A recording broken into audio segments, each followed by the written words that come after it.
Question number कौन सा बेटा? दूसरा। हाँ बताइए।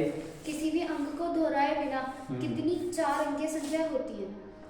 किसी भी अंक को दोहराए बिना, यानी बिना दोहरे की बात नहीं होगा तो वो क्रमचय होगा, याद रखिए हमेशा। दोहराने वाला क्रमचय नहीं होता है। अगर नहीं दोहराएंगे हम, दोहराए बिना, तो वो क्रमचय होता है। क्या होता है वो? क्रमचय होता है, जिसमें हमारे रिपीटिंग नहीं होता, रिपीटिंग नॉट अलाउड, यानी कि दोहराने वाला क्रमचय नहीं माना जाता। तो क्या है क्वेश्चन बताइए दोबारा। हाँ किसी भी अंक को दोहराए बिना कितनी 4 अंकीय संख्या? आराम से। किसी भी अंक किसी भी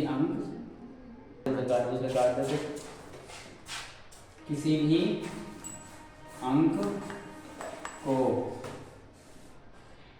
दोहराए बिना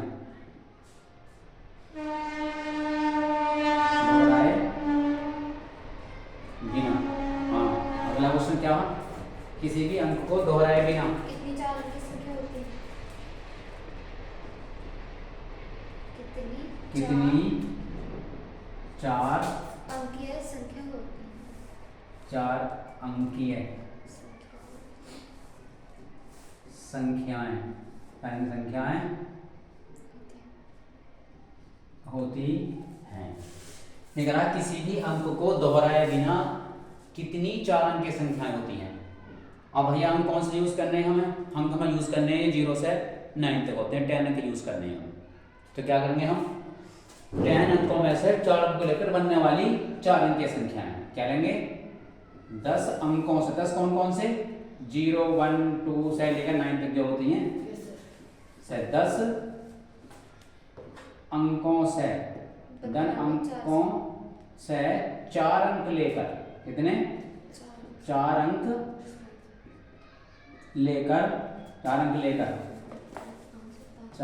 लेकर बनने वाली 4 अंकीय संख्या है। 10 अंकों से 4 अंक लेकर बनने वाली 4 अंकीय संख्याएं, 4 अंकीय बनने वाली 4 अंकीय संख्याएं। देखिए ऊपर ध्यान से, 10 अंकों से 4 अंक लेकर बनने वाली 4 अंकीय संख्याएं कैसे बनेंगी? देखो ये बताना, मैंने क्वेश्चन बता रहा है किसी भी अंक को दोहराए बिना, इसका मतलब क्रमचय हुआ का मतलब क्या होगा? 10 अंकों मैंने लिखा, बताया था प्रैक्टिकल में मैंने पहले क्वेश्चन में इससे कि n में से कुछ या सब लेकर, सभी भी लेकर सकते हैं या कुछ ले सकते हैं। तो हमें 10 में से 4 वस्तुएं लेनी है, तो कितना होगा? 10p4, 10p, तो 10 फैक्टोरियल अपॉन कितना बचेगा? 10 में से 4 गया 6 फैक्टोरियल। ऐसे सोल्व करेंगे इसे, कितना आ गया? इसका आगे 10 फैक्टोरियल खोलेंगे इसे, 10 गुणा 9। सबसे आसान तरीका खोलने का यह है, आसान से कम टाइम में सोल्व कर सकते हो इसे। 7 और 6 फैक्टर करके काट दीजिए। अब इसे गुणा कर लो आसानी से। 9 अट्ठे 72, 9 अट्ठे 72 और 7 दूनी 14, 7 सत्ते 49, 7 सत्ते 7 दूनी 7 सत्ते 49 और 1 50, यानी 50 40 ये संख्याएं आ गई हमारे पास। 0 को भी लगा दें पीछे। तो ये वे संख्याएं हैं जो 4 अंकीय है, लेकिन इनमें वे संख्याएं भी सम्मिलित हैं। इनमें वे बैटरी से चलो, तो 10 अंकों से 4 अंक लेकर बनने वाली 4 अंकीय संख्याएं, इनमें वे संख्याएं भी सम्मिलित हैं। इनमें वे संख्याएं भी सम्मिलित हैं। इनमें संख्याएं भी सम्मिलित, जिनके प्रथम में 0। हाँ, इनमें वे संख्याएं भी सम्मिलित हैं, जिनके शुरू में शून्य होता है, शुरू में शून्य होता है। वे 4 की नहीं 3 की मानी जाएंगी। वे 4 अंकीय नहीं, 4 अंकीय नहीं, बल्कि वे अंक नहीं बल्कि 3 अंकीय मानी जाएंगी, बल्कि 3 अंकीय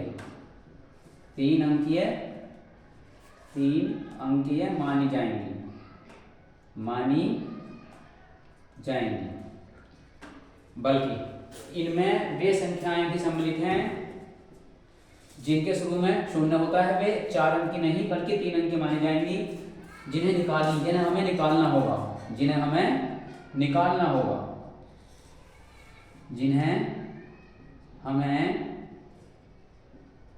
इनमें से निकालना होगा, निकालना होगा।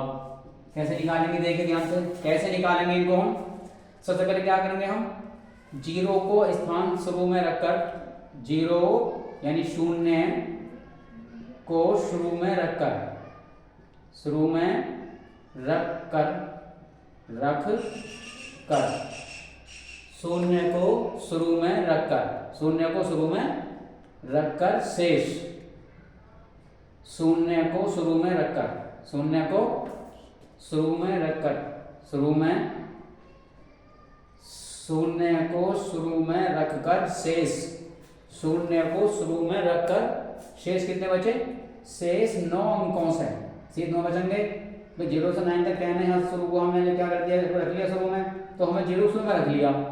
अब जिन्हें कैसे निकालेंगे हम, 0 शुरू में रखकर शेष 9 अंकों से 3 अंक से बनने वाली, 3 अंकों 9 अंक, शेष 9 अंकों से 3 अंकों की,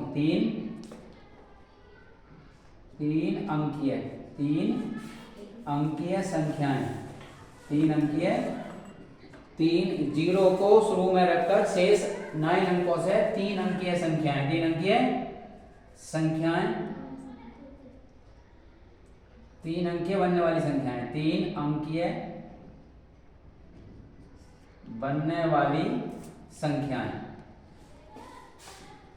कैसे होंगी हमारे पास, देखिए 9, ये जो उसमें जो सम्मिलित हुई हैं वो वे संख्या जिनके शुरू में 0 हो रहा है, 3 अंकीय हैं, तो 9p3, इसमें से ये माइनस करना होंगे हमें, तो 9 फैक्टोरियल अपॉन 6 फैक्टर ऐसे करेंगे, तो 3 क्या अच्छा है, 9 गुणा 8 गुणा 7, ये संख्या माइनस करेंगे इसमें से हम सारी, भाई बताया मैंने भी इनको सेम है, तो 10 तो कट गए, 10 तो यानी 9 में से 3 अंक लेने, शुरू में 0 आ रहा है, इसमें शुरू में आ रहा नहीं आ रहा, शुरू में 0, तो वो संख्याएं इसमें सम्मिलित हैं, वो 4 की नहीं 3 की होंगी, वो ऐसे निकालना होगा हमें। उसमें कितना आ गया, 50, 4 गुणा करेंगे 504 आएगा इसका, वही 972, गुणा करेंगे 7 से 7 14, 7 7 49 50, तो क्या निकालेंगे, अभिष्ट संख्याएं, क्या लेंगे इसके आंसर निकालेंगे इसका हम, जो क्वेश्चन में पूछा उसे कहते हैं अभिष्ट संख्याओं की संख्या, अभिष्ट संख्याओं की संख्या बराबर कितना आएगा, 500 माइनस के 504, कितना आ गया इसमें, 10 में से 4 गया 6, घटा के निकाल देंगे आंसर इसमें से, 10 में से 4 गया 6, यहाँ बचा 3, 3 का 3 आ गया हमारे पास, यहाँ कितना बचेगा फिर, 10 में 4 गया 6, और ये भाई 10 में से 4 6 10 में से 4 गया 6, 3 का 3, 10 में से 5 गया 5, 45 37 ये संख्या है हमारे पास जो अन्य लिस्ट है, आंसर है इसका, ऐसे निकालते हैं।